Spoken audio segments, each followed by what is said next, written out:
ದಿನ ದಿನಕ್ಕೂ ಬದಲಾಗ್ತಾ ಇದೆ ಸಿಎಂ ಮಾತಿನ ವರಸೆ. ಬೆಳಗ್ಗೆ ಹೈಕಮಾಂಡ್ ಹೇಳಿದಾಗ ಡಿಕೆಶಿ ಸಿಎಂ ಆಗ್ತಾರೆ ಅಂದ್ರು, ಮಧ್ಯಾಹ್ನ ರಾಜಕೀಯ ಶಾಶ್ವತ ಅಲ್ಲ ಅಂದ್ರು ಸಿದ್ದರಾಮಯ್ಯ. ಈಗ ಸಿದ್ದರಾಮಯ್ಯವರ ಮಾತಿನ ವರಸೆ ಗಂಟೆಗೊಮ್ಮೆ, ದಿನಕ್ಕೊಮ್ಮೆ, ಕ್ಷಣಕ್ಕೊಮ್ಮೆ ಬದಲಾಗ್ತಾ ಇದೆಯಾ ಅನ್ನುವಂತಹ ಪ್ರಶ್ನೆ ಅವರ ಮಾತುಗಳಲ್ಲೇ ಕಾಣ್ತಾ ಇದೆ. ಕಾರಣ ಬೆಳಗ್ಗೆ ಹೇಳಿದ್ರು ಹೈಕಮಾಂಡ್ ಹೇಳಿದಾಗ ಡಿಕೆಶಿ ಸಿಎಂ ಆಗ್ತಾರೆ ಅಂತ ಹೇಳಿ, ಮಧ್ಯಾಹ್ನ ಹೇಳ್ತಿದ್ದಾರೆ ರಾಜಕೀಯ ಶಾಶ್ವತ ಅಲ್ಲ ಅಂತ. ಯಾವ್ದಕ್ಕೂ ತಲೆ ಕೆಡಿಸ್ಕೊಳ್ಳಲ್ಲ, ಏನಾಗುತ್ತೋ ಆಗ್ಲಿ, ರಾಜಕೀಯ ನಮ್ಮಪ್ಪನ ಆಸ್ತಿ ಅಲ್ಲ ಅಂತ ಸಿದ್ದರಾಮಯ್ಯ ಅವರು ಹೇಳಿದ್ದಾರೆ. ಬೇಳೂರು ಗೋಪಾಲಕೃಷ್ಣ ಅವರ ಜೊತೆಗೆ ಮಾತಾಡುವ ಸಂದರ್ಭದಲ್ಲಿ ಸಿಎಂ ಸಿದ್ದರಾಮಯ್ಯ ಅವರು ಈ ಒಂದು ಮಾತನ್ನ ಹೇಳಿರೋದು ರಾಜಕೀಯದ ವಿಚಾರಕ್ಕೆ ಸಂಬಂಧಪಟ್ಟ ಹಾಗೆ. ನಾನು ಯಾವುದಕ್ಕೂ ತಲೆ ಕೆಡಿಸಿಕೊಳ್ಳಲ್ಲ, ರಾಜಕೀಯ ಶಾಶ್ವತ ಅಲ್ಲ, ಏನಾಗುತ್ತೋ ಆಗ್ಲಿ, ರಾಜಕೀಯ ನಮ್ಮಪ್ಪನ ಆಸ್ತಿ ಅಲ್ಲ ಅಂತ ಹೇಳಿದ್ದಾರೆ ಸಿದ್ದರಾಮಯ್ಯ ಅವರು. ಹೈಕಮಾಂಡ್ ಹೇಳಿದಾಗ ಹೈಕಮಾಂಡ್ ಹೇಳಿದಾಗ ಹೈಕಮಾಂಡ್ ಹೇಳಿದಾಗ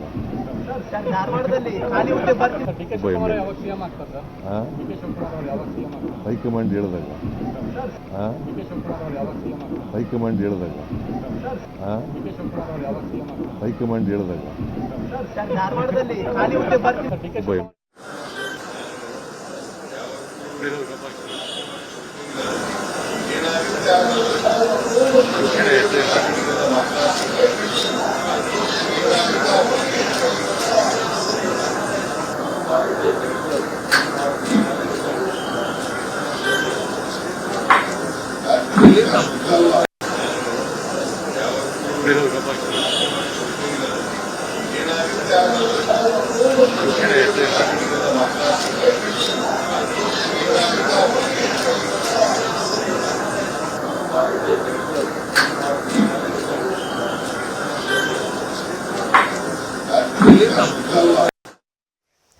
ಇವೆಲ್ಲದರ ಬಗ್ಗೆ ಇನ್ನಷ್ಟು ಡೀಟೇಲ್ಸ್ ಅನ್ನ ಕೊಡೋದಕ್ಕೆ ನಮ್ಮ ರಿಪೋರ್ಟರ್ ಕಾರ್ತಿಕ್ ನೇರ ಸಂಪರ್ಕದಲ್ಲಿ ಜಾಯಿನ್ ಆಗಿದ್ದಾರೆ. ಕಾರ್ತಿಕ್, ಈಗಾಗಲೇ ಸಿದ್ದರಾಮಯ್ಯವರ ಮಾತಿನ ವರಸೆಯನ್ನ ಪ್ರತಿನಿತ್ಯ ಗಮನಿಸ್ತಾ ಹೋದ್ರೆ ಒಂದೊಂದು ಕ್ಷಣಕ್ಕೂ ಬದಲಾವಣೆಗಳು ಆಗ್ತಾ ಇರೋದನ್ನ ಗಮನಿಸ್ತಾ ಇದೀವಿ. ಬೆಳಗೊಂದು ಹೇಳಿಕೆ, ಮಧ್ಯಾಹ್ನ ಒಂದು ಹೇಳಿಕೆ ಅನ್ನುವಂತಹ ಹೇಳಿಕೆಗಳು ಬರ್ತಾ ಇರೋದು. ಪ್ರಮುಖವಾಗಿ ನಾವು ಈ ಹಿಂದೆ ಗಮನಿಸ್ತಾ ಇದ್ವಿ, ಸಿದ್ದರಾಮಯ್ಯವರು ನೆಕ್ಸ್ಟ್ ನಾನು ಚುನಾವಣಾ ನಿವೃತ್ತಿಯನ್ನು ಪಡ್ಕೊಳ್ತೀನಿ ಅಂತ ಹೇಳಿದ ಮೇಲೆ ನಾನು ನೆಕ್ಸ್ಟ್ ಎಲೆಕ್ಷನ್ ನಿಲ್ತೀನಿ ಅನ್ನುವ ಮಾತನ್ನು ಹೇಳಿದ್ರು. ಇದೀಗ ರಾಜಕೀಯ ವಿಚಾರಕ್ಕೆ ಸಂಬಂಧಪಟ್ಟ ಹಾಗೆ ಅವರಲ್ಲೇ ಒಂದಷ್ಟು ರೀತಿಯ ಅನಿಶ್ಚಿತತೆ ಕಾಡ್ತಾ ಇದೆಯಾ ಹೇಗೆ ಅಂತ? ನವಿತಾಜನ್, ಇವತ್ತು ವಿಧಾನಸೌಧದಲ್ಲಿ ಸಭೆಯನ್ನ ಮುಗಿಸಿದ ನಂತರ ಸಿಎಂ ಸಿದ್ದರಾಮಯ್ಯನವರು ಅವರ ನಿವಾಸಕ್ಕೆ ಹೊರಡುವ ಸಂದರ್ಭದಲ್ಲಿ ಶಾಸಕ ಬೇಳೂರು ಗೋಪಾಲಕೃಷ್ಣ ಅವರು ಅವರಿಗೆ ಎದುರಾಗ್ತಾರೆ.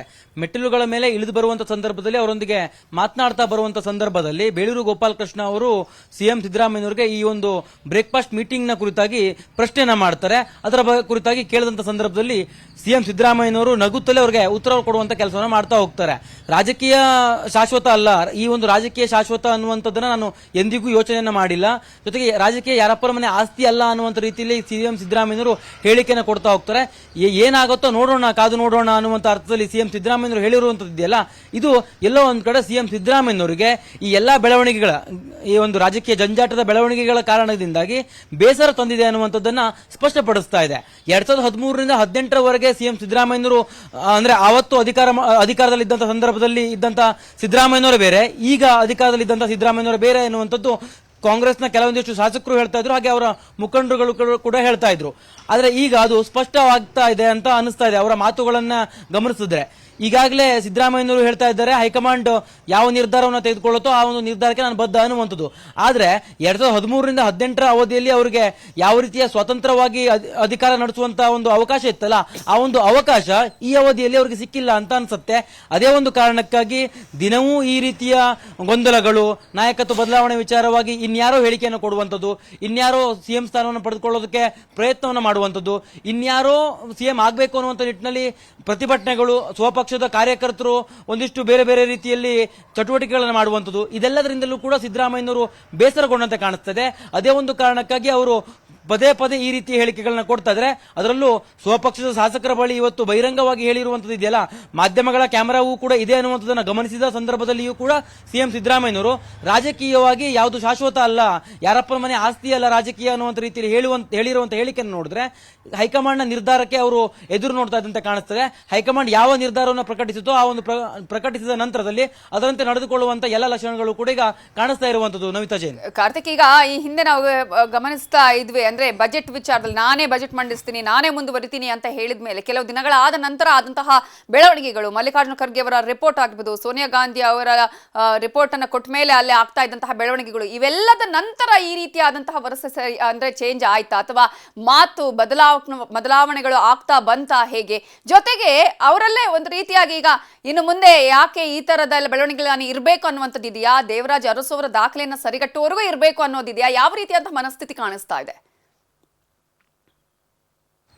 ನವಿತಾ ಜೈನ್, ಕಳೆದ 2 ತಿಂಗಳ ರಾಜಕೀಯ ಬೆಳವಣಿಗೆಗಳಿಂದ ಸಿಎಂ ಸಿದ್ದರಾಮಯ್ಯನವರು ಕುಗ್ಗದಂತೆ ಕಾಣಿಸ್ತಾ ಇದೆ. ಇವತ್ತಿನ ಹೇಳಿಕೆ ಅದನ್ನ ಸ್ಪಷ್ಟಪಡಿಸ್ತಾ ಇದೆ. ಯಾವುದೇ ಕಾರಣಕ್ಕೂ ಸಿಎಂ ಸ್ಥಾನದಿಂದ ನಾನು ಕೆಳಗಿಳಿಯೋದಿಲ್ಲ, 5 ವರ್ಷ ಪೂರ್ಣಗೊಳಿಸ್ತೇನೆ ಅನ್ನುವಂತ ಹೇಳಿಕೆ ಕೊಡ್ತಿದ್ದಂತ ಸಿಎಂ ಸಿದ್ದರಾಮಯ್ಯನವರು ಬರುತ್ತಾ ಹೈಕಮಾಂಡ್ ಹೇಳದಂತೆ ನಾನು ನಡೆದುಕೊಳ್ತೇನೆ, ಹೈಕಮಾಂಡ್ ಯಾವ ನಿರ್ಧಾರ ತೆಗೆದುಕೊಳ್ಳುತ್ತೋ ಅದಕ್ಕೆ ನಾನು ಬದ್ಧನೆ ಇರ್ತೇನೆ ಅನ್ನುವಂತ ಹೇಳಿಕೆಯನ್ನು ಕೊಡೋದಕ್ಕೆ ಆರಂಭ ಮಾಡಿದ್ರು. ಅದಾದ ನಂತರದಲ್ಲಿ ಇನ್ನೂ ಒಂದಿಷ್ಟು ಬೆಳವಣಿಗೆಗಳಾಯ್ತಲ್ಲ. ದೆಹಲಿಗೆ ಡಿಸಿಎಂ ಡಿ ಕೆ ಶಿವಕುಮಾರ್ ಅವರ ಬಣದ ಕೆಲವೊಂದಿಷ್ಟು ಜನ ಶಾಸಕರು ಹೋಗಿ ಅಲ್ಲಿ ಕೆಲ ಚಟುವಟಿಕೆಗಳನ್ನು ಮಾಡಿದ್ರು. ಅದಾದ ನಂತರದಲ್ಲಿ ವಿಪಕ್ಷಗಳು ಟೀಕೆಯನ್ನು ಮಾಡೋದಕ್ಕೆ ಆರಂಭ ಮಾಡಿತು. ಇದೆಲ್ಲದರ ನಡುವೆ ಸಿಎಂ ಸಿದ್ದರಾಮಯ್ಯನವರು ಮತ್ತೆ ಪುನಃ ಹೈಕಮಾಂಡ್ ನಿರ್ಧಾರಕ್ಕೆ ನಾನು ಬದ್ಧನಿರ್ತೇನೆ ಅನ್ನುವಂತ ಹೇಳಿಕೆಯನ್ನು ಕೊಡ್ತಾ ಬಂದ್ರು. ಆದ್ರೆ ಈಗ ಸಿಎಂ ಸಿದ್ದರಾಮಯ್ಯನವರು ಡಿಸಿಎಂ ಡಿ ಕೆ ಶಿವಕುಮಾರ್ ಅವರನ್ನ ಭೇಟಿ ಮಾಡಿ, ಹಾಗೆ ಡಿಸಿಎಂ ಡಿ ಕೆ ಶಿವಕುಮಾರ್ ಅವರು ಕೂಡ ಸಿಎಂ ಸಿದ್ದರಾಮಯ್ಯನವರ ಮನೆಗೆ ಬಂದು ಭೇಟಿ ಮಾಡಿ ಈ ಎಲ್ಲ ಚರ್ಚೆಗಳ ನಂತರವೂ ಕೂಡ ನಾವಿಬ್ರು ಒಂದಾಗಿದ್ದೇವೆ ಅನ್ನುವಂತ ಹೇಳಿಕೆಗಳನ್ನ ಬಹಿರಂಗವಾಗಿ ಕೊಟ್ಟ ನಂತರವೂ ಅವರ ಮನಸ್ಸಲ್ಲಿ ಯಾವ ರೀತಿಯ ಭಾವನೆ ಇದೆ ಅನ್ನುವಂಥದ್ದು ಇವತ್ತು ಬೇಳೂರು ಗೋಪಾಲಕೃಷ್ಣ ಮತ್ತು ಸಿದ್ದರಾಮಯ್ಯನವರ ನಡುವೆ ನಡೆದ ಸಂಭಾಷಣೆಯಲ್ಲಿ ಹೊರ ಬಂದಿದೆ ಅಂತಲೇ ಹೇಳಬಹುದು. ಪ್ರಮುಖವಾಗಿ ಅವರು ಅಲ್ಲಿ ಉಲ್ಲೇಖಿಸಿರುವಂತಹ ಶಬ್ದಗಳಿದೆಯಲ್ಲ, ಇದ್ಯಾವುದೂ ಕೂಡ ಇವತ್ತಿನ ಒಂದು ದಿನದ ಅಥವಾ ಆ ಒಂದು ಕ್ಷಣಕ್ಕಾಗಿ ಅವರು ಹೇಳಿದಂತೆ ಕಾಣಿಸ್ತಾ ಇಲ್ಲ. ಈ ಇತ್ತೀಚೆಗೆ ನಡೆದಂತ ರಾಜಕೀಯ ಬೆಳವಣಿಗೆಗಳ ಆಧಾರವಾಗಿ ಇಟ್ಟುಕೊಂಡು ಅವರಲ್ಲಿರ್ತಕ್ಕಂಥ ಮನಸ್ಸಿನಲ್ಲಿರುವಂತಹ ಬೇಜಾರನ್ನೇ ಅವರು ಹೊರ ಹಾಕಿದ್ದಾರೆ ಅಂತ ಅನ್ಸುತ್ತೆ. ಬೇಳೂರು ಗೋಪಾಲಕೃಷ್ಣ ಅವರು ಸಹಿತ ಸಚಿವಾಕಾಂಕ್ಷಿ ಆಗಿದ್ರು. ಅವರು ಸಚಿವ ಸಂಪುಟ ಪುನರಚನೆ ಆಗೋದನ್ನ ಕಾತರದಿಂದ ಕಾಯ್ತಾ ಇದ್ರು. ಅಂತ ಸಂದರ್ಭದಲ್ಲಿರುವಂತಹ ಶಾಸಕನಿಗೆ ಈ ರೀತಿಯ ಹೇಳಿಕೆಯನ್ನು ಕೊಡುವಂತದ್ದು ಇದೆಯಲ್ಲ, ಸಿಎಂ ಆಗಿರ್ತಕ್ಕಂಥವ್ರು ಎಲ್ಲ ಒಂದ್ ಕಡೆ ಅವರ ಪದವಿಗೆ ಎಲ್ಲ ಒಂದ್ ಕಡೆ ಅದನ್ನ ಕೆಳಗಿಳಿಯುವಂತಹ ಒಂದು ಸನ್ನಿಹಿತ ಆಗ್ತಾ ಇದೆಯಾ, ಅಥವಾ ಹೈಕಮಾಂಡ್ ಯಾವುದೇ ರೀತಿಯ ನಿರ್ಧಾರವನ್ನ ಇದುವರೆಗೂ ಪ್ರಕಟಿಸಿಲ್ಲದೆ ಇರುವಂತಹ ಕಾರಣಕ್ಕಾಗಿ ಸಿಎಂ ಸಿದ್ದರಾಮಯ್ಯನವರು ಗೊಂದಲಕ್ಕೆ ಈಡಾಗಿದ್ದಾರಾ? ಈ ಎಲ್ಲ ರೀತಿಯ ಪ್ರಶ್ನೆಗಳನ್ನ ಹುಟ್ಟು ಹಾಕ್ತಾ ಇದೆ. ನವಿತಾ ಜೈನ್. ಥ್ಯಾಂಕ್ ಯು ಕಾರ್ತಿಕ್ ಡೀಟೇಲ್ಸ್ಗೆ. ಖಾಸಗಿ ಅಪಾರ್ಟ್ಮೆಂಟ್ ನಲ್ಲಿ ಕರಳು ಬೇನೆ ಢವಢವ. ಬೆಂಗಳೂರು ಅಪಾರ್ಟ್ಮೆಂಟ್ ಫೆಡರೇಷನ್ ಸುದ್ದಿಗೋಷ್ಠಿ. ಮಾಲೀಕರು ಸಂಘಗಳ ಹಿತಾಸಕ್ತಿಯ ರಕ್ಷಣೆಗೆ ಶಾಸನ ಜಾರಿಯಾಗಬೇಕು. ಬೆಂಗಳೂರು ಅಪಾರ್ಟ್ಮೆಂಟ್ ಫೆಡರೇಷನ್ ಅವರು ಸುದ್ದಿಗೋಷ್ಠಿಯನ್ನ ಮಾಡಿದ್ದಾರೆ. ಖಾಸಗಿ ಅಪಾರ್ಟ್ಮೆಂಟ್ ಅಲ್ಲಿ ಕರಳು ಬೇನೆ ಢವ ಆಗ್ತಾ ಇರುವಂತದ್ದು, ಅಧಿವೇಶನದಲ್ಲಿ ಸಮಗ್ರ ಶಾಸನ ಜಾರಿ ಮಾಡುವಂತೆ ಒತ್ತಾಯವನ್ನ ಮಾಡಿದ್ದಾರೆ. 15 ಲಕ್ಷಕ್ಕೂ ಹೆಚ್ಚು ನಾಗರಿಕರು ಪ್ರತಿನಿಧಿಸುವ BAF ಕರ್ನಾಟಕ ಅಪಾರ್ಟ್ಮೆಂಟ್ ಮಾಲೀಕತ್ವ ಮತ್ತು ನಿರ್ವಹಣಾ ಕಾಯ್ದೆಯ ಜಾರಿಗೂ ಕೂಡ ಒತ್ತಾಯ ಮಾಡಿದ್ದಾರೆ. ಕನಕಪುರದಲ್ಲಿ ನಿನ್ನೆ ಒಂದೇ ದಿನ ಅಪಾರ್ಟ್ಮೆಂಟ್ ಅಲ್ಲಿ 31 ಕೇಸ್ ದಾಖಲಾಗಿದ್ದು 31 ಮಂದಿಗೆ ಕರಳು ಬೇನೆಯ ಟ್ರೀಟ್ಮೆಂಟ್ ಮುಂದುವರೆದಿದೆ. ಅಪಾರ್ಟ್ಮೆಂಟ್ನಲ್ಲೇ ವೈದ್ಯಾಧಿಕಾರಿಗಳು ಬೀಡು ಬಿಟ್ಟಿದ್ದಾರೆ. ಸೊ ಈಗಾಗಲೇ ಈ ಒಂದು ವಿಚಾರಕ್ಕೆ ಸಂಬಂಧಪಟ್ಟ ಹಾಗೆ ಕೂಡ ಈಗ ಸುದ್ದಿಗೋಷ್ಠಿಯನ್ನ ನಡೆಸಿದ್ದಾರೆ. ಅಪಾರ್ಟ್ಮೆಂಟ್ನಲ್ಲೇ ವೈದ್ಯರು ಬೀಡು ಬಿಟ್ಟಿದ್ದಾರೆ. 31 ಮಂದಿಗೆ ಚಿಕಿತ್ಸೆಯನ್ನ ಮುಂದುವರಿಸಲಾಗಿದೆ. ಸಮಗ್ರ ಶಾಸನ ಜಾರಿ ಮಾಡುವಂತೆ ಒತ್ತಾಯವನ್ನ ಕೂಡ ಮಾಡ್ತಾ ಇದ್ದಾರೆ. ಅಪಾರ್ಟ್ಮೆಂಟ್ ಮಾಲೀಕತ್ವ ಮತ್ತು ನಿರ್ವಹಣಾ ಕಾಯ್ದೆ ಜಾರಿ ಮಾಡಬೇಕು ಅಂತ ಒತ್ತಾಯವನ್ನು ಕೂಡ ಮಾಡ್ತಾ ಇದ್ದಾರೆ. 10,500 ಜನರಿರುವ ಪ್ರೆಸ್ಟೀಜ್ ಫಾಲ್ಕನ್ ಸಿಟಿ ಅಪಾರ್ಟ್ಮೆಂಟ್ ಅಲ್ಲಿ ಕರಳು ಬೇನೆಯ ಢವಢವ ಶುರುವಾಗಿದೆ. ಕಲುಷಿತ ನೀರಿನಿಂದಲೇ ಕರಳು ಬೇನೆ ಇದೀಗ ದೃಢಪಟ್ಟಿದೆ. ಆದರೆ ಆ ಜಲಮೂಲ ಯಾವುದು ಅನ್ನೋ ಶೋಧದಲ್ಲಿದ್ದಾರೆ ಬೆಂಗಳೂರು ದಕ್ಷಿಣ ಪಾಲಿಕೆಯ ಆರೋಗ್ಯಾಧಿಕಾರಿಗಳು. ಇದರ ಬಗ್ಗೆ ನ್ಯೂಸ್ 18 ನಿರಂತರವಾಗಿ ವರದಿಯನ್ನ ಮಾಡ್ತಾ ಇದೆ. ಈ ಬಗ್ಗೆ ಎಕ್ಸ್ಕ್ಲೂಸಿವ್ ಆಗಿ ನಮ್ಮ ರಿಪೋರ್ಟರ್ ಪ್ರಗತಿ ಶೆಟ್ಟಿ ಜೊತೆಗೆ ಅಪಾರ್ಟ್ಮೆಂಟ್ ಅಲ್ಲಿ ಜನರಿಗೆ ಅರಿವು ಮೂಡಿಸ್ತಾ ಇರುವ ಮೆಡಿಕಲ್ ಆಫೀಸರ್ ಡಾಕ್ಟರ್ ಮಂಜುಶ್ರೀ ಮಾತಾಡಿದ್ದಾರೆ. ಕನಕಪುರದ ಖಾಸಗಿ ಅಪಾರ್ಟ್ಮೆಂಟ್ನಲ್ಲಿ ಸಾವಿರಾರು ಜನರಿರುವಂತಹ ಅಪಾರ್ಟ್ಮೆಂಟ್ನಲ್ಲಿ ಕರಳು ಬೇನೆಯ ಆತಂಕ ಶುರುವಾಗಿದೆ. ಮೇಡಮ್, ಈ ಅಪಾರ್ಟ್ಮೆಂಟ್ನಲ್ಲಿ ಎಷ್ಟು ಜನ ಇದ್ದಾರೆ, ಎಷ್ಟು ಜನಕ್ಕೆ ಇದುವರೆಗೂ ಕರಳು ಬೇನೆ ಕಾಣಿಸ್ಕೊಂಡಿದೆ? 10,400 ಪಾಪ್ಯುಲೇಷನ್ ಇರೋದು. ಇದರಲ್ಲಿ 177 ಕೇಸಸ್ ರಿಪೋರ್ಟ್ ಆಗಿದೆ ಮ್ಯಾಮ್ ಇಲ್ಲಿವರೆಗೂ. ಕೇಸಸ್ಸು. ಈಗ ನಿನ್ನೆ ಫ್ರೆಶ್ ಕೇಸಸ್ಸು 5 to 6 ಇದೆ. ಅದರಲ್ಲೂ ಕೂಡ ಆ್ಯಕ್ಟಿವ್ ಕೇಸಸ್ಸು 5 to 6 ಟ್ರೀಟ್ಮೆಂಟ್ ತೊಗೊಂಡಿದ್ದಾರೆ OPD ವೈಸಸಲ್ಲೇ. ಅದು ಫಾಲೋಅಪ್ಪಲ್ಲೂ ಕೂಡ ಇದ್ದಾರೆ. 27 ಕೇಸಸ್ 3 to 4 ಡೇಸಿಂದ ಬರ್ತಾ ಇದೆ ಮ್ಯಾಮ್. ಓಕೆ, ಯಾವ ರೀಸನ್ಗೋಸ್ಕರ ಇಲ್ಲಿ ಈ ರೀತಿಯಾಗಿ ಸ್ಪ್ರೆಡ್ ಆಗ್ತಾ ಇದೆ ಏನಾದರೂ ಗೊತ್ತಾಗ್ತಾ ಇದೆಯಾ? ವಾಟರ್ ಸೋರ್ಸಿಂದ ಕೆಲವರು ಇದ್ದಾರೆ ಮ್ಯಾಮ್. ವಾಟರ್ ಸೋರ್ಸಿಂದ ಮೇನ್ ಇದು ಪ್ರಾಬ್ಲಮ್ ಇರೋದು.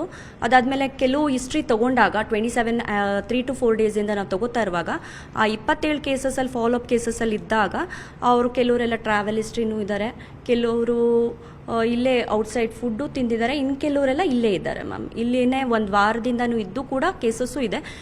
ಸೊ ಯಾವುದರ ಮೇನ್ ಸೋರ್ಸ್ ವಾಟರ್ ಸೋರ್ಸಿಂದ ಬಂದಿರ್ಬೋದು ಮ್ಯಾಮ್. ಓಕೆ, ಸೊ ಕರಳು ಬೇನೆ ನಮಗೆ ಬಂದಿದೆ ಅಂತ ಹೆಂಗೆ ಗೊತ್ತಾಗುತ್ತೆ? ಅಂದರೆ ಏನಾದರೂ ಸಿಂಪ್ಟಮ್ಸ್ ಅದ್ರ ಬಗ್ಗೆ ಹೇಳೋದಾದ್ರು? ಸಿಂಪ್ಟಮ್ಸ್ ಲೈಕ್ ಅವ್ರಿಗೆ ವಾಟ್ರಿ ಸ್ಟೂಲ್ಸ್ ಇರುತ್ತೆ, 5 to 6 ಎಪಿಸೋಡ್ಸ್ ಇರುತ್ತೆ, ಸ್ಟಮಕ್ ಪೇನ್ ಇರುತ್ತೆ, ನಾಸಿಯಾ ಇರುತ್ತೆ, ಅದಾದಮೇಲೆ ಫೀವರ್, ಚಿಲ್ಸ್ ಈ ಥರ ಇರುತ್ತೆ. ಡಿಹೈಡ್ರೇಷನ್ಸ್ ಲೈಕ್ ಮೈಲ್ಡ್ ಡಿಹೈಡ್ರೇಷನ್ಸು ಆಗಿರ್ಬೋದು. ಬೇಸ್ಡ್ ಆನ್ ಏಜ್ ವೈಸಲ್ಲಿ ಡಿಪೆಂಡ್ ಆಗುತ್ತೆ ಮ್ಯಾಮ್. ಅದು 0 to, ಯಾಕಂದರೆ ಮಕ್ಕಳಲ್ಲಿ ಬೇರೆ ಥರ ಇರುತ್ತೆ.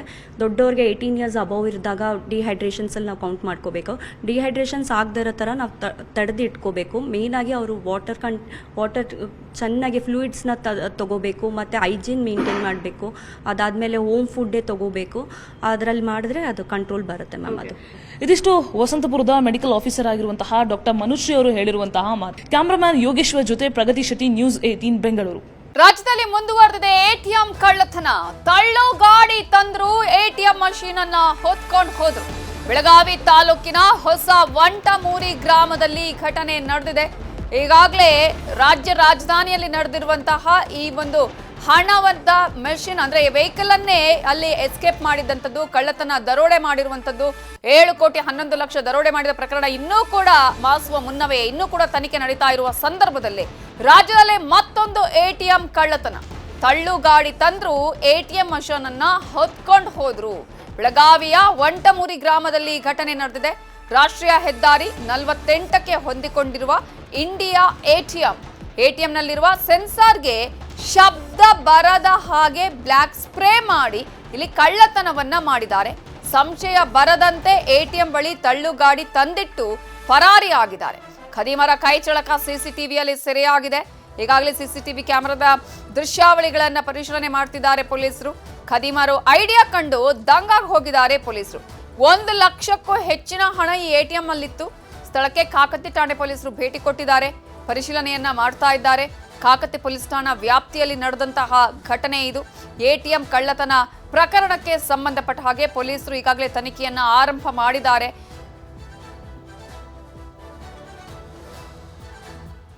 ಏಳುವರೆಗೆ ಇಲ್ಲಿ ಲೋಕಲ್ ಫ್ರಾಂಚೈಸ್ ಇದ್ದಾರೆ. ಸೊ ಅವರು ನಮಗೆ ಆಲ್ರೆಡಿ ಏನಂತಂದರೆ ಇನ್ಫಾರ್ಮ್ ಮಾಡಿದ್ರು, ಈ ಥರ ಆಗಿದೆ, ATM ಮಿಷಿನ್ ಸಮೇತ ಕಳ್ತನ ಆಗಿದೆ ಅಂತೇಳಿ. ಇಲ್ಲಿ ಯಾಕಂದರೆ ಮೇಂಟೆನೆನ್ಸ್ ಅವರು ಇದ್ದಾರೆ, ಅವರು ಇನ್ನೊಂದು ATM ಇದೆ ಪಕ್ಕದಲ್ಲಿ, ಅದರ ಬಾಗಿಲು ತೆಗಿತಾರೆ, ಇದರದ್ದು ಬಾಗಿಲು ತೆಗೆದು ಹೌಸ್ ಕೀಪಿಂಗ್ ಎಲ್ಲ ಮಾಡ್ತಾರೆ. ಸೊ ಆ ಟೈಮಲ್ಲಿ ಅವ್ರು ಬರುವಾಗ ಈ ಥರ ಕಂಡಿದೆ ಅಂತ ಹೇಳ್ಬಿಟ್ಟು ಇನ್ಫಾರ್ಮ್ ಮಾಡೋದು ನನಗೆ. ಇಲ್ಲ, ನಮ್ಮಲ್ಲಿ ರಾತ್ರಿ ಸಿಬ್ಬಂದಿ ಅಂತೇಳಿ ಇರೋದಿಲ್ಲ. ಇಲ್ಲ, CC ಕ್ಯಾಮ್ರಾ ಇರುತ್ತೆ, ಸರ್ವೈಲೆನ್ಸ್ ಸಿಸ್ಟಮ್ಸ್ ಇರುತ್ತೆ, ಅದರ ಮೇಲೆ ಇರುತ್ತೆ. ನಮಗೆ ಅಂದರೆ ಡಿಸ್ಕನೆಕ್ಷನ್ ಬೆಳಿಗ್ಗೆ ಬಂದಿದೆ ನಮಗೆ ಡಿಸ್ಕನೆಕ್ಷನ್ ರಿಪೋರ್ಟು. ಯಾಕೆಂದರೆ ಮಿಷಿನ್ ಒಳಗಡೆನೆಲ್ಲ ಕಂಟ್ರೋಲ್ ಇರುತ್ತೆ, ಅಲ್ಲಿ ಕ್ಯಾಮ್ರಾಗಳಿರುತ್ತೆ. ಆ ಕ್ಯಾಮ್ರಾಗಳದ್ದೆಲ್ಲ ಹಾರ್ಡ್ ಡಿಸ್ಕ್ ಏನಂತಂದರೆ ಅದರದ್ದು ಸ್ಟೋರೇಜ್ ಎಲ್ಲ ಮಿಷಿನ್ನ ಸೇಫಲ್ಲಿರುತ್ತೆ. ಮೊದಲೆಲ್ಲ ಹೊರಗಡೆ ಇಡ್ತಾ ಇದ್ದೀವಿ, ಡಿ ವಿ ಆರ್ ಕಳ್ತನ ಆಗುತ್ತೆ ಅಂತೇಳಿ ಮಿಷಿನ್ ಒಳಗಡೆ ಇಡ್ತಾ ಇದ್ದೀವಿ. ಸೊ ಅದರಿಂದ ಏನಂತಂದರೆ ನಮಗೇನಂದರೆ ಏನಾದ್ರು ಈ ಥರದ ಸಂದರ್ಭಗಳಾದಾಗ ನಮಗೆ ಆ್ಯಕ್ಚುಲಿ ಅಂದರೆ CC ಕ್ಯಾಮ್ರಾ ಫೋಟೇಜ್ ಸೇಫ್ ಆಗಿರುತ್ತೆ. ಈ ಸತಿಗೆ ಮಿಷಿನೇ ಹೋಗಿರೋದ್ರಿಂದ ನಮಗೆ CCTVಯ ಫೋಟೇಜ್ ಸ್ವಲ್ಪ ಕಷ್ಟ ಆಗ್ತಾ ಇದೆ. ಈಗ 1,09,600 ರೂಪಾಯಿ ಇತ್ತು. ಅಲ್ಲ, ಫೋಟೇಜ್ ಅಲ್ಲ, ಅವ್ರು ಮಿಷಿನ್ ತೊಗೊಂಡೋದ್ರೆ ಹಾರ್ಡ್ ಡಿಸ್ಕ್ ಇದೆಯಲ್ಲ, ಸ್ಟೋರೇಜ್ ಅದರಲ್ಲಿ ಹೋಗಿರುತ್ತೆ. ನಮಗೆ ಸೆಕ್ಯೂರಿಟಿ ಗಾರ್ಡ್ ATMಗಳು ನಮ್ಮಲ್ಲಿ ಎಲ್ಲೂ ಸೆಕ್ಯೂರಿಟಿ ಗಾರ್ಡ್ ಅಂತಿರಲ್ಲ, ನಾವು ರಾತ್ರಿಗೆ ATM ಶಟರ್ನ ಕ್ಲೋಸ್ ಮಾಡ್ತಾ ಇದ್ದೀವಿ. ಇದು ಆ್ಯಕ್ಚುಲಿ ಒಂದು ವಾರದಲ್ಲಿ ನಾವು ಶಿಫ್ಟ್ ಮಾಡ್ಲಿಕ್ಕಿದ್ದವ್ರು, ಯಾಕೆಂದ್ರೆ ರೋಡ್ ಕೆಲಸ ಆಗ್ತಾ ಇದೆಯಲ್ಲ, ಅದಕ್ಕೆ ಶಿಫ್ಟಿಂಗ್ ಪರ್ಪಸ್ ಇದನ್ನು ಆಲ್ರೆಡಿ ತೆಗಿತಾ ಇದ್ದೀವಿ. ಸೊ ನಾವು ಆಲ್ರೆಡಿ ಅಂದರೆ ಬೇರೆ ಶಟರ್ ಇರುವಂಥ ATM ಆಲ್ರೆಡಿ ಇಲ್ಲಿ ಮಾಡಿದ್ದೀವಿ. ಈಗ ಇದರ ಬಗ್ಗೆ ಇನ್ನಷ್ಟು ಡೀಟೇಲ್ಸ್ ಕೊಡೋದಕ್ಕೆ ನಮ್ಮ ರಿಪೋರ್ಟರ್ ಚಂದ್ರಕಾಂತ್ ಸುಗಂಧಿ ಫೋನ್ ಸಂಪರ್ಕದಲ್ಲಿ ಜಾಯ್ನ್ ಆಗಿದ್ದಾರೆ. ಚಂದ್ರಕಾಂತ್ ಸುಗಂಧಿ, ಈಗ ಇರುವಂತಹ ಅನುಮಾನ ಅಷ್ಟೇ, ಈಗಾಗಲೇ ನಾವು ರಾಜಧಾನಿಯಲ್ಲಿ ಇಂತಹ ಒಂದು ಘಟನೆ ಇನ್ನೂ ಕೂಡ ಮಾಸಿಲ್ಲ, ಅಂತಹ ಸಂದರ್ಭದಲ್ಲೇ ಇದೀಗ ಬೆಳಗಾವಿಯಲ್ಲಿ ATM ಮಷೀನ್ ಅನ್ನು ಹೊತ್ಕೊಂಡು ಹೋಗಿರೋದು. ಯಾವ ರೀತಿಯಾಗಿ ಪ್ಲಾನ್ ಅನ್ನ ಮಾಡ್ಕೊಂಡಿದ್ರು?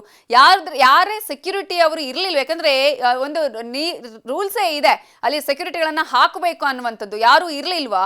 ಜೊತೆಗೆ ಈಗ ತನಿಖೆಯಲ್ಲಿ ಏನಾದರೂ ಮಾಹಿತಿಗಳು ಲಭ್ಯ ಆಗ್ತಾ ಇದೆಯಾ?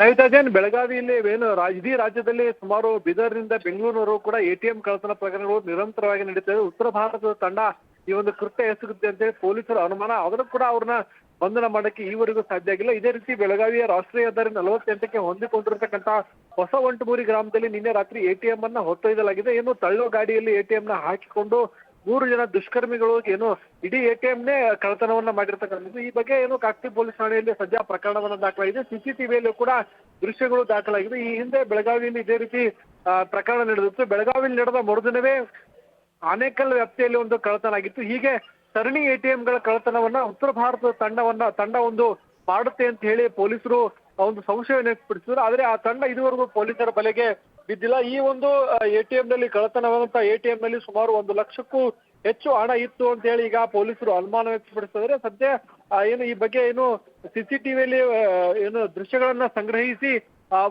ಆರೋಪಿಗಳ ಪತ್ತೆಗೆ ಪೊಲೀಸರು ತಂಡವನ್ನ ರಚನೆ ಮಾಡಿರ್ತಕ್ಕಂಥದ್ದು. ಈ ಹಿಂದೆ ಕೂಡ ಅನೇಕ ಕಡೆಗಳಲ್ಲೂ ಕೂಡ ಈ ರೀತಿ ಆಗಿದೆ. ಆದಂತ ಸಂದರ್ಭದಲ್ಲಿ ಸಂಬಂಧಪಟ್ಟ ಬ್ಯಾಂಕ್ನವರು ಸೆಕ್ಯೂರಿಟಿ ನೇಮಕ ಮಾಡ್ಬೇಕಿತ್ತು. ಆದ್ರೆ ಈಗ ಬ್ಯಾಂಕ್ನವರು ನೇರವಾಗಿ ATM ನ ನಿರ್ವಹಣೆ ಮಾಡಲ್ಲ. ಅವರೊಂದು ಥರ್ಡ್ ಪಾರ್ಟಿ ಅವರಿಗೆ ನೀನು ATM ನಿರ್ವಹಣೆಗೆ ಕೊಟ್ಟಿರ್ತಾರೆ. ಹೀಗಾಗಿ ಅವರು ಥರ್ಡ್ ಪಾರ್ಟಿ ಅವರು ಒಂದು ಸೆಕ್ಯೂರಿಟಿಯನ್ನು ಹಾಕುವಲ್ಲಿ ಲೋಪವನ್ನು ಮಾಡ್ತಕ್ಕಂಥದ್ದು. ಇದು ಸಾಕಷ್ಟು ATM ಕಳ್ಳತನ ಆದ್ರೂ ಕೂಡ ಇದುವರೆಗೂ ಬ್ಯಾಂಕ್ ಸಿಬ್ಬಂದಿ ಆಗಿಲ್ಲ ಮತ್ತು ಬ್ಯಾಂಕ್ ಇಂದ ಗುತ್ತಿಗೆ ಪಡೆದವರು ಕೂಡ ಎಚ್ಚೆತ್ತುಕೊಂಡಿಲ್ಲ. ಇನ್ನಾದ್ರೂ ಸರ್ಕಾರ ಒಂದು ಕಠಿಣ ಕಾನೂನನ್ನು ತಂದು ಯಾರು ATM ನ ನಿರ್ವಹಣೆ ಮಾಡ್ತಾರೆ ಅವರು ಸಂಬಂಧಪಟ್ಟ ಸೆಕ್ಯೂರಿಟಿಗಳನ್ನು ನೇಮಿಸಬೇಕು ಅಂತಕ್ಕಂಥ ಒಂದು ರೂಲ್ಸ್ ಅನ್ನ ತರಬೇಕಿದೆ. ನವಿತಾಜನ್.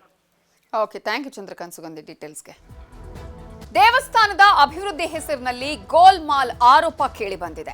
ನಕಲಿ ಬಿಲ್ ಸೃಷ್ಟಿಸಿ 80 ಲಕ್ಷಕ್ಕೂ ಹೆಚ್ಚು ಹಣ ಪಂಗನಾಮ ಮಾಡಲಾಗಿದೆ. ಸಾಸಲು ಶಂಭುಲಿಂಗೇಶ್ವರ ಸೋಮೇಶ್ವರ ದೇಗುಲದಲ್ಲಿ ಈ ಘಟನೆ ನಡೆದಿದ್ದು, ದೇವಸ್ಥಾನದ ಅಭಿವೃದ್ಧಿ ಹೆಸರಿನಲ್ಲಿ ಗೋಲ್ಮಾಲ್ ನಡೆದಿರುವ ಆರೋಪ ಕೇಳಿ ಬಂದಿದೆ. ಇಲ್ಲಿ ನಕಲಿ ಬಿಲ್ ಅನ್ನು ಸೃಷ್ಟಿ ಮಾಡಲಾಗಿದೆ, 80 ಲಕ್ಷಕ್ಕೂ ಹೆಚ್ಚು ಹಣ ಪಂಗನಾಮ ಹಾಕಲಾಗಿದೆ ಅನ್ನುವ ಆರೋಪ. ಮಂಡ್ಯದ KR ಪೇಟೆಯ ಸಾಸಲು ಗ್ರಾಮದ ದೇವಸ್ಥಾನ. ಈಗ ಇದರ ಬಗ್ಗೆ, ಈ ಆರೋಪದ ಬಗ್ಗೆ ಸೂಕ್ತ ತನಿಖೆ ಮಾಡಬೇಕು ಅಂತ ಹೇಳಿ ಸಾಸಲು ಗ್ರಾಮಸ್ಥರು ಪ್ರತಿಭಟನೆಯನ್ನ ಮಾಡಿದ್ದಾರೆ. ತಾಲೂಕು ಅಧಿಕಾರಿಗಳ ವಿರುದ್ಧ ಹಣ ಲೂಟಿಯ ಆರೋಪ ಕೇಳಿ ಬಂದಿದೆ. ಬಯಲು ಸೀಮೆಯ ಕುಕ್ಕೆ ಅಂತಾನೆ ಈ ದೇಗುಲ ಪ್ರಸಿದ್ಧಿಯಾಗಿದೆ. ಅಕ್ರಮ ಬಯಲಿಗೆ ತಂದವರ ವಿರುದ್ಧವೇ FIR ಹಾಕುವ ಬೆದರಿಕೆಯನ್ನ ಹಾಕಲಾಗಿದೆಯಂತೆ. ಸೂಕ್ತ ತನಿಖೆಗೆ ಆಗ್ರಹಿಸಿ ಸಾಸಲು ಗ್ರಾಮಸ್ಥರು ಪ್ರತಿಭಟನೆಯನ್ನ ಮಾಡ್ತಾ ಇದ್ದಾರೆ. ಆಲ್ಮೋಸ್ಟ್ 80 ಲಕ್ಷಕ್ಕೂ ಹೆಚ್ಚಿನ ನಕಲಿ ಬಿಲ್ ಅನ್ನ ಅಲ್ಲಿ ಸೃಷ್ಟಿ ಮಾಡಿ ಆ ಒಂದು ಹಣವನ್ನ ಗುಳುಂ ಮಾಡಿರುವಂತಹ ಆರೋಪ. 80 ಲಕ್ಷಕ್ಕೂ ಹೆಚ್ಚಿನ ಹಣವನ್ನ ದೋಖಾ ಮಾಡಿರುವ ಆರೋಪ. ಆದ್ರೆ ಯಾರು ಇದೀಗ ಈ ಒಂದು ಅಕ್ರಮವನ್ನ ಬಯಲಿಗೆ ಇಳಿದಿದ್ದಾರಲ್ಲ ಅವರ ವಿರುದ್ಧವೇ FIR ಅನ್ನ ಹಾಕುವ ಬೆದರಿಕೆಯನ್ನ ಹಾಕಲಾಗಿದೆಯಂತೆ.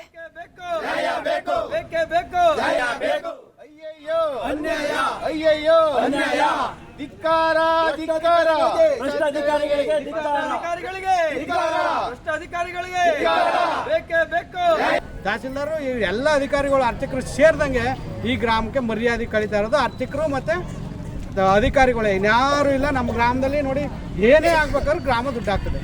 ಅಭಿಷೇಕ ಆಗ್ಬೋದು ಎಲ್ಲಕ್ಕೂ. ಆದ್ರಿಂದ ಈ ನ್ಯಾಯ ಕೇಳೋದು ಜಿಲ್ಲಾಧಿಕಾರಿಗಳು ಕೂಡಲೇ ಇವ್ರ ಮೇಲೆ ಕ್ರಮ ಕೈಗೊಂಡು ಸಸ್ಪೆಂಡ್ ಮಾಡಿ ಇವ್ರನ್ನ ಮನೆ ಕಳಿಸ್ಬೇಕು. ನಾವು ಅವತ್ತು ಕೇಳ್ಕೊಂಡ್ವಿ ಯಾರ್ಯಾರ ಮೇಲೆ ಕ್ರಮ ಕೈಗೊಳ್ತೀನಿ ಅಂತ. ನಮ್ಮ ಹತ್ರ ವಿಡಿಯೋ ಇದೆ. ಅರ್ಚಕರ ಮೇಲೆ ಕ್ರಮ ಕೈಗೊಳ್ತೀನಿ ಮತ್ತೆ ಪೂರ್ಣಿಮನ್ನ ನಾನು ಇವತ್ತೇ ತೆಗೆದಾಕ್ತೀನಿ ಅಂತ ಹೇಳಿದ್ರು. ಇದುವರೆಗೂ ಯಾವುದೂ ಕೆಲಸ ಮಾಡಿಲ್ಲ. ಅವರೆಲ್ಲ ಹಂಗಾಗೆ ಮುಂದುವರಿತಾವ್ರೆ.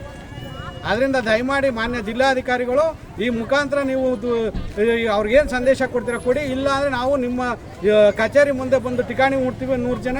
ಅಲ್ಲೇ ಮಾಧ್ಯಮ ಪ್ರಕಟಣೆನೂ ಸಹ ಮಾಡ್ತೀವಿ. ಅದಕ್ಕೆ ಧರಣಿ ಸತ್ಯಾಗ್ರಹಕ್ಕೆ ನೀವು ಅವಕಾಶ ಕೊಡಬಾರ್ದು. ಅಂದರೆ ಇವ್ರಿಗೆ ತಕ್ಕ ಪಾಠ ಕಲಿಸ್ಬೇಕು ಅಂತ ಈ ಮುಖಾಂತರ ನಾವು ಕೇಳ್ಕೊತೀವಿ. ಸ್ವಲ್ಪ ಮಟ್ಟಿಗೆ ಮಾಹಿತಿ ಮಾತ್ರ ಕೊಟ್ಟಿದ್ದಾರೆ ನಮಗೆ. ಇನ್ನೂ ಹಲವಾರು ದಾಖಲಾತಿಗಳನ್ನ ನಮಗೆ ಕೊಡ್ತಾ ಇಲ್ಲ. ಕೊಟ್ಟಿರುವಂತ ದಾಖಲಾತಿಗಳೆಲ್ಲ ಸಿಕ್ಕಿದೆ. 1 ಕೋಟಿ ವ್ಯವಹಾರ ನಡೆದಿದೆ. ಪ್ರಸನ್ನ ಕುಮಾರ್ ಕಾರಣ ಆಗಿದ್ದಾನೆ. ಅದ್ರ ಜೊತೆಗೆ ಗುಮಾಸ್ತೆ ಪೂರ್ಣಿಮಾ ಮತ್ತೆ ಕಾರಣ ಆಗಿದ್ದಾಳೆ. ಅದ್ರ ಜೊತೆಗೆ ಗ್ರಾಮ ಪಂಚಾಯತಿ ಸದಸ್ಯನ ಹೆಸರಲ್ಲಿ ಆಗಿದೆ, ಅವರ ಅಣ್ಣನ ಹೆಸರಲ್ಲಿ ಆಗಿದೆ. ಮತ್ತೆ ಈಗ ಹಲವಾರು ಆಮೇಲೆ ಶ್ರೀನಾಥ ಅನ್ನೋ ಹುಡುಗ ಅವ್ನು JCPನೇ ಮಡಿಕೊಂಡಿಲ್ಲ, ನಾನು ನನ್ನ ಹೆಸರಲ್ಲಿ ಹೆಂಗೆ ಬಿಲ್ ಮಾಡಿದ್ದಾರೆ ಅಂತ ಹೇಳ್ದ ಮೊನ್ನೆ. ಇಲ್ಲೇ ಬಂದು ನೇರವಾಗಿ ಈಗ ಅವನ ಹೆಸರಲ್ಲಿ ಬಿಲ್ ಆಗಿದೆ. ಸುಮಾರು ಸೌಂಡ್ ಸಿಸ್ಟಮ್ ಮತ್ತೆ ಮ್ಯೂಸಿಕ್ ಸಿಸ್ಟಮ್ ಅದು ಇದು ಅಂತ ಆಗಿದೆ. ಸ್ವಾತಂತ್ರ್ಯ ದಿನಾಚರಣೆ ಮಾಡಿದ್ದಾರೆ, ಅದೇ ಅವ್ರು ಎಲ್ಲಿ ಬಂದೇ ಇಲ್ಲ. ಮಕ್ಳುಗಳು ಇಲ್ಲೆಲ್ಲ ಸ್ವಾತಂತ್ರ್ಯ ದಿನಾಚರಣೆ ಮಾಡ್ತಾರೆ, ಅದರಲ್ಲೂ ಬಿಲ್ ಆಗೈತೆ ಅಂತ ಅಂದ್ರೆ ನಾವು ಎಂತ ವಿಪರ್ಯಾಸ. ನಮ್ಮ ಕಣ್ಮುಂದೆ ಆಗಿರುವಂತ ವಿಚಾರಗಳೇನು ನಡೀತಾ ಇರೋದೇನು ಗ್ರಾಮದಲ್ಲಿ. ಇದರ ಬಗ್ಗೆ ಇನ್ನಷ್ಟು ಡೀಟೇಲ್ಸ್ ಕೊಡೋದಕ್ಕೆ ನಮ್ಮ ರಿಪೋರ್ಟರ್ ಸುನಿಲ್ ಈಗ ಫೋನ್ ಸಂಪರ್ಕದಲ್ಲಿ ಜಾಯ್ನ್ ಆಗಿದ್ದಾರೆ. ಸುನಿಲ್, ಈಗಾಗಲೇ ದೇವಸ್ಥಾನದ ಅಭಿವೃದ್ಧಿ ಹೆಸರು 80 ಲಕ್ಷಕ್ಕೂ ಹೆಚ್ಚು ಗೋಲ್ಮಾಲ್ ಆಗಿದೆ ಅಂತ ಗ್ರಾಮಸ್ಥರು ಪ್ರತಿಭಟನೆ ಮಾಡ್ತಾ ಇದ್ದಾರೆ. ಗ್ರಾಮಸ್ಥರು ಯಾರ ವಿರುದ್ಧ ಆರೋಪ ಮಾಡ್ತಾ ಇದ್ದಾರೆ, ಜೊತೆಗೆ ಈ ಒಂದು ಅನುಮಾನ ಬರೋದಕ್ಕೆ ಅಥವಾ ಆರೋಪ ಮಾಡೋದಕ್ಕೆ ಅವರ ಹತ್ರ ಏನೆಲ್ಲ ದಾಖಲೆಗಳಿದೆ? ಹೌದು ನವಿತಾ, ಈ ಒಂದು ಘಟನೆ ನಡೆದಿರತಕ್ಕಂಥದ್ದು ಮಂಡ್ಯದ KR ಪೇಟೆಯ ಸಾಸಲ್ ಗ್ರಾಮ ಏನಿದೆ ಇಲ್ಲಿ ಏನು ಶಂಭುಲಿಂಗೇಶ್ವರ ಹಾಗೂ ಸೋಮೇಶ್ವರ ದೇವಾಲಯದಲ್ಲಿ ನಡೆದಿರುವಂತಹ ಘಟನೆ. ಈ ದೇವಾಲಯ ಮುಜರಾಯಿ ಇಲಾಖೆಗೆ ಒಳಪಟ್ಟಂತ ದೇವಾಲಯ ಆಗಿರ್ತಕ್ಕಂಥದ್ದು.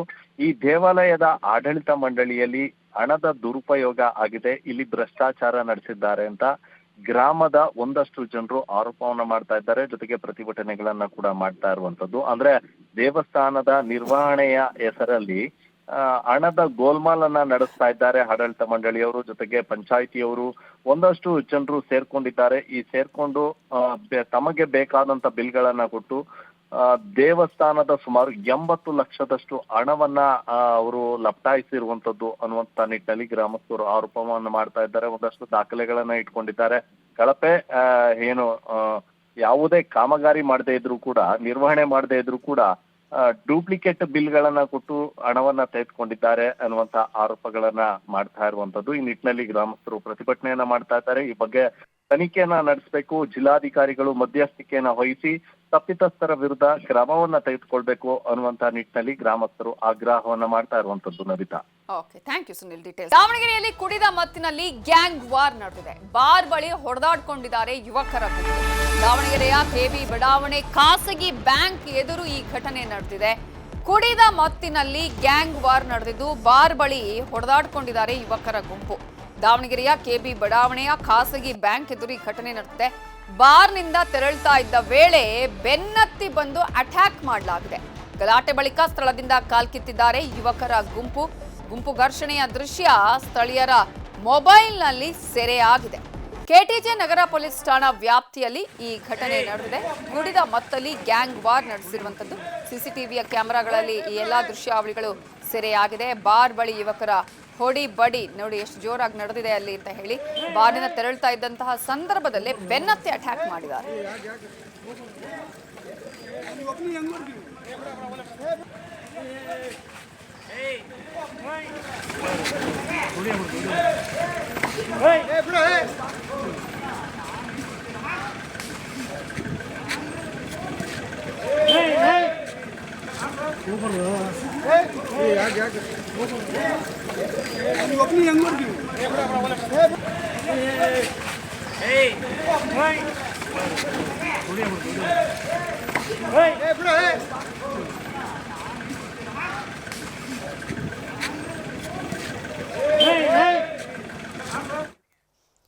ವ್ಯಕ್ತಿಯೋರ್ವ ENT ಕ್ಲಿನಿಕ್ಗೆ ನುಗ್ಗಿ ಸಿಬ್ಬಂದಿಗೆ ಹಲ್ಲೆಯನ್ನ ಮಾಡಿ ಗ್ಲಾಸ್ ಪುಡಿ ಮಾಡಿರುವ ಘಟನೆ ದಕ್ಷಿಣ ಕನ್ನಡ ಜಿಲ್ಲೆ ಪುತ್ತೂರಿನ ದರ್ಬೆಯಲ್ಲಿ ನಡೆದಿದೆ.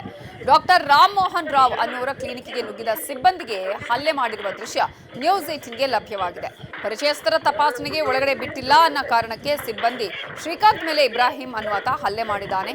ಅಷ್ಟೇ ಅಲ್ಲ, ಹಲ್ಲೆ ಬಳಿಕ ರೋಗಿಗಳಿಗೆ ಭಯ ಹುಟ್ಟಿಸಿ ಅವಾಚ್ಯ ಶಬ್ದಗಳಿಂದ ನಿಂದಿಸಿದ್ದಾನೆ. ನವೆಂಬರ್ 29ರಂದು ಈ ಘಟನೆ ನಡೆದಿದ್ದು ಇಬ್ರಾಹಿಂ ಅನ್ನುವಾತನ ಮೇಲೆ ವೈದ್ಯರು ದೂರು ದಾಖಲಿಸಿದ್ದಾರೆ.